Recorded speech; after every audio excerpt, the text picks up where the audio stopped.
Concerning that the children have a very early stage access to in the school to these things, which is very concerning. But do you think that 14 or 15 is early?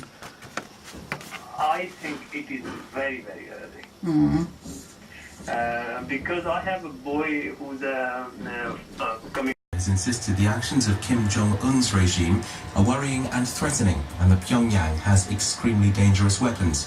Speaking after visiting a Trident sub, he's also underlined the need for the UK to maintain its nuclear deterrent. Can we be sure what these regimes will look like in 10 or 20 years' time? Can we be certain about what will happen to their weapons and their technology and who they might share it with? We can't be certain. So let's not take a risk. Let's maintain our independent nuclear deterrent as the ultimate insurance policy.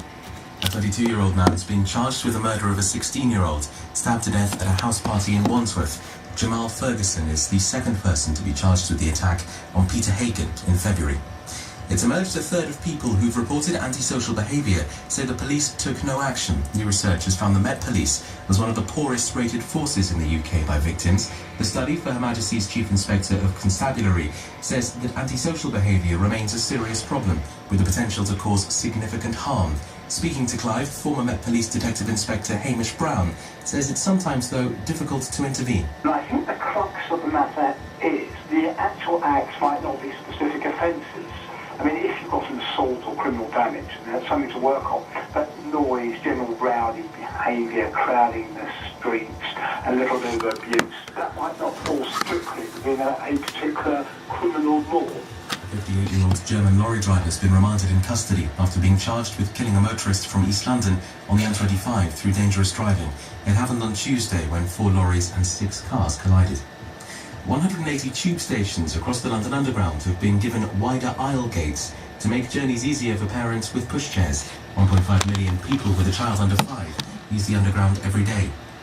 And the Queen's been presented with a special award at Windsor Castle. I have the great honour to announce that we're to present Her Majesty with an honorary BAFTA in recognition. BAFTA's chairman John Willis presented the trophy in honour of her support for the film industry. 300 figures from the industry were at the reception, where Her Majesty was also praised for her role alongside James Bond in the Olympic opening ceremony. London's travel, there are 2 lanes closed on the eastbound A406 North Circular Road at Staples Corner, with congestion back to the Hanger Lane Geratery because of an earlier accident.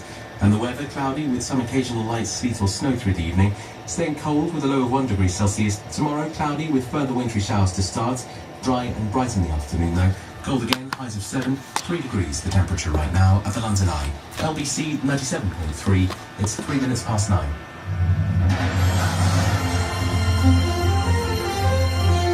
LBC 97.3. Call 0845 6060973. Text 84850. Tweet at LBC 973. This is London's biggest conversation with Clive Bull. LBC 97.3. I'm Clive Bull. I'm with you till 10 o'clock. Coming up later on, we're going to talk about takeaway food. How much do you think you eat in a month? How many meals? The average now is 12 takeaways per month, costing around £110. Is that necessarily a bad thing? And why is it happening? We'll be talking about that.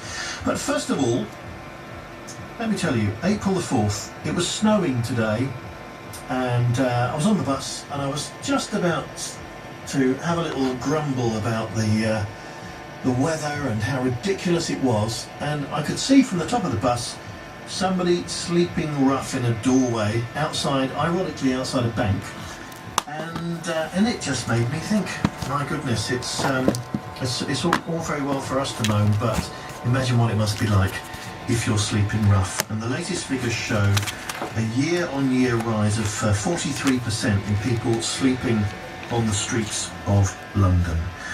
So do you think more could be done to help? Have you ever been in that situation? Why do you think so many people have ended up homeless, particularly now? 0845 6060 973 is the number to call. You can text as well, by the way. If you want to text at any point between now and 10, 84850 is the text number. You can email clive at lbc.co.uk, and you can tweet at LBC973. I'm on Twitter as well. You can tweet me at Clive Bull. So, from a personal point of view, when you see somebody who's out on the street, who's sleeping rough, who's having a bad time of it, what's your reaction to that?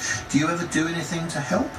I'm not saying I always do, but I always notice it, and I often find myself wondering how that person has got into that sort of position. And why do you think there has been such a leap in the numbers? And ultimately, is there more that we could be doing? 0845 6060 973 is the number to call. There's so many more people out there having difficulty and looking for money. On the line now is Catherine Sachs-Jones, who's Head of Policy and Campaigns at Crisis. Evening, Catherine. Good evening, Clive. Do you think it's been a hard winter, particularly for people sleeping rough in London?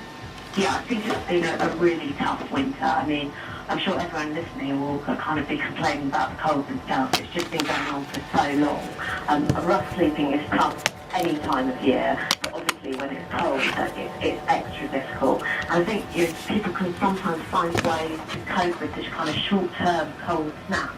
But the people that we work with, that Crisis work with, are really struggling in the prolonged cold that we've had this year. And the numbers appear to be increasing. In fact, you've got figures that back this up, and certainly I seem to see with my own eyes a lot more people out on the street at the moment. Yeah, absolutely right. I think you are starting to see it. Last year, rough sleeping in London was up 43%, and over the course of the year, nearly 6,000 people slept rough on the streets. So there's been a really very significant increase. And of course, rough sleeping is just the tip of the iceberg. Many more people are getting by in unstable situations, maybe sleeping on the floors of friends and family, or in other situations. And we know that over 15,000 people were accepted by their council in London as homeless last year too. So we're talking about significant increases at the moment. Well, what do you think lies behind that rise then? It's a combination of things. I think the economic downturn is really hitting home. People are struggling to get by, losing their jobs or facing reduced hours and really struggling to make ends meet. And also we've seen a whole raft of cuts, particularly cuts to welfare and housing benefit. And it's a combination of those two things that are just pushing people over the edge and into deeper into poverty and into homelessness.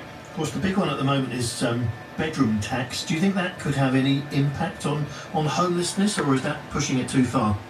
I think we've already seen that some of the cuts to housing benefits that have already come in are having a real impact. And I think, yes, the ones that are coming in this month